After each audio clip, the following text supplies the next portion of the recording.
Demas. Andrew Matheson. This is not the set of Charlie Rose. This is actually double coverage. How many people do you think got that joke right there? I got it. You got Old timers. Old timers. 30 and overs. Yeah, not for the football players that are watching. This is our post-game analysis, how about that, show. And week 4 just wrapped up. It did. Can we get them 4. up? Can we get Put them them up? up. All right. Thank you. Yeah. Before we get to week 5, let's recap. Where were you on Friday night? I think the 50th anniversary of the homecoming. Yeah, right? Soquel was victorious on homecoming. The stands were pretty packed. Yeah. Oh, we have a streaker! Jeez. Julie J, sports editor, streaking through. That's what happened actually at Soquel. There was a streaker. That scared the crap out of me. It was filming, buddy. And, I can't say crap? nope. Darn. Darn. That scared the darn out of me. There was a streaker at Soquel. The fans enjoyed that. And it was a female, a rare, you don't see you don't see female that. streakers. Yeah. I've seen about 5 streakers in all my 14 years here. Yeah. First female. Anyway, it seemed to get a rise out of the crowd. Yeah. No pun intended. But Actually, there's it's fun. plenty to celebrate. Plenty to celebrate up there. Soquel won 42-0. It was the Fabiano Hale show. There was a game, yeah. There was a game, and they won big. And Hale scored 3 touchdowns early on in the first half. Didn't play in the second half. They spread the wealth offensively. Ryan Reyes, Johnny Silva, and Tucker Widget each had touchdowns. Lucas Cardozo, the quarterback, looked great. But defensively, they posted their shutout against St. Francis for a second straight year. That's not an easy thing to do. No. Although St. Francis was banged up. St. Francis was banged up. They're missing Nick Ciandro, their quarterback, and Jonathan Carmona. Starting running back, yeah. Yeah, but I mean, they're battling numbers, and you're talking about the number 2 team in our county, the Sentinel Power Poll, against a team that has 19 players. Yeah. So, they battled. St. Francis did. Matt Clifton looked good at quarterback, and they did what they could. But defensively, Soquel had his way. Mm-hmm. And I just want to give a little shout out to several guys, but John Wenger and Caleb Fidium each had 2 sacks. The night's finish was 6 sacks. And what about Kevin Kiff? I think he had a pump block. Kiff had a pump block. He had a field goal block. I want to say I covered their game against Silver Creek. And Yeah. Kiff had a pump block. Yeah, and in Jamboree when I last saw him, he looked good, and That's 2 pump blocks in consecutive weeks. he's all over the field. Who does that? And the thing was, he gave a consistent effort all 4 quarters. Yeah. The guy didn't lose his energy, and he is homecoming queen. Queen King. Excuse me. There's so many crowns to be passed around that day. So it was quite the night, and he's like, I love tonight. And Hale, who didn't set off the second half, shut up, man. It's just because you're king.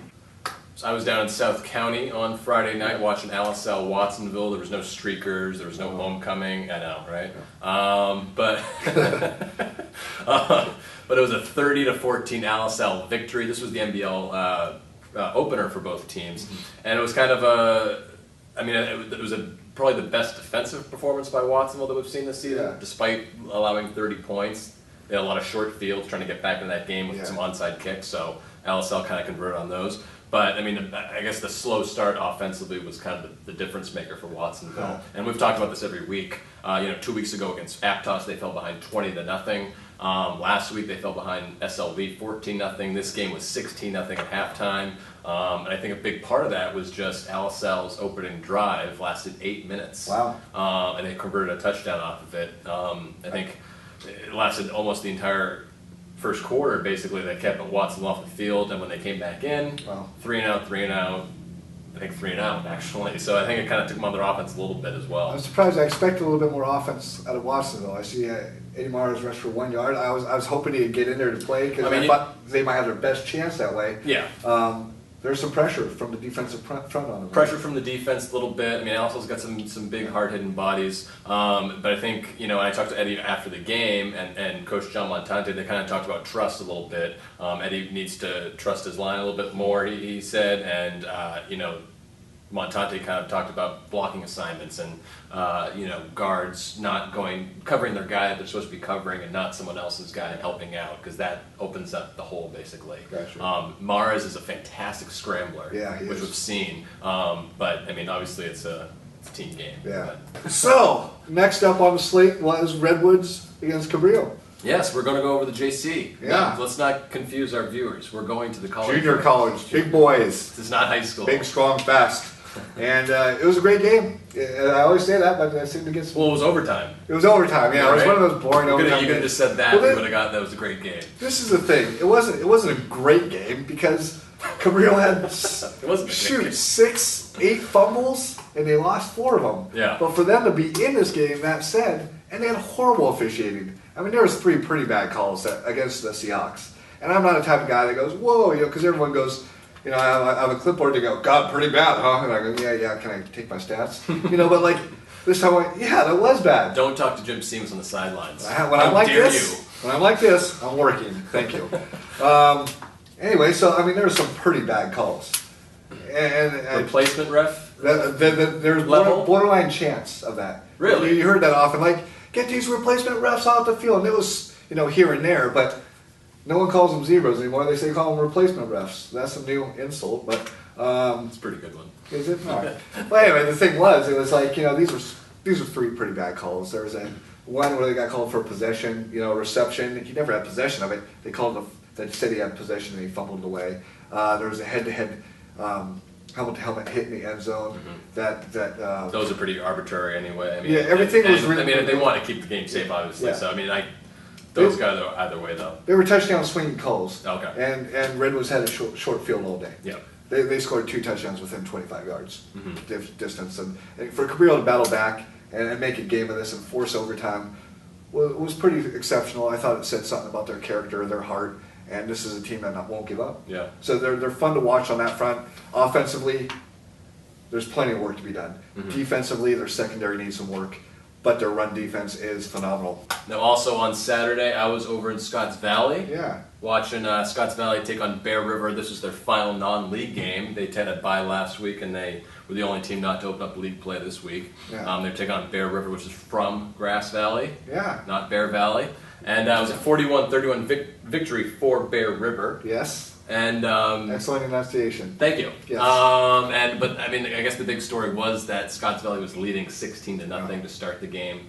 Everything was going right for them early on. Bear River muffed the opening kick. They convert that into touchdown. Josh McKinn, who had a great game, had a safety to tack onto that. Then they had another rushing touchdown later in the second quarter. But then a late first half touchdown by Bear River kind of sparked 27 unanswered points for the Bruins, and that was kind of it. Yeah. It was a momentum thing, big time for them. Well, It seemed like they couldn't get off the schneid basically and cut that momentum streak that Bear River had built. We haven't been able to see too much of the Falcons this year. They've been on the road. They've been in Texas. They've been in LeGrand. Yep. But did they, from what we've seen thus far, at least box score wise, and now you've seen them live, Twice now, yeah. unravel anything new in that offense? Yeah, they showcased that they could pass a little bit. Last year it was a lot of Colin Corbella. Yeah. And nothing wrong with that. Yeah. The kid was a beast. This year it's been a lot of Ari Wargon, which nothing wrong with that. Kid's fantastic. Yeah. But they fell behind Bear River a little in the second half, and they went right to the pass. Garrett Johnson, the quarterback, threw for more than 100 yards. Nice. 101 to be exact. So, Yeah. I could have just said that. But he threw for more than, he had a 65-yard drive. It was all passing plays, capped with a passing touchdown. So, it should be interesting, I think, moving forward. I think if they use that going into league play, they'll stretch the run for those good run defense teams. Nice. They'll stretch the field to set the run, for those run defense teams. But they just want to start league. Yeah, this loss is forgotten. Yeah, I think they just want to get league started. Yeah. Preseason's over. Their 4 preseason opponents went 14-5, and Bear River is undefeated at 5-0. Yeah, no doubt so the toughest schedule easily of any Yeah. non-league. Check out SantaCruzSentinel.com/football. Why do we do that? I don't know. Stay tuned. And Stay classy, Santa Cruz. he's coined it. Look at that trademark, Copyrighted. copyrighted. Thank you, man.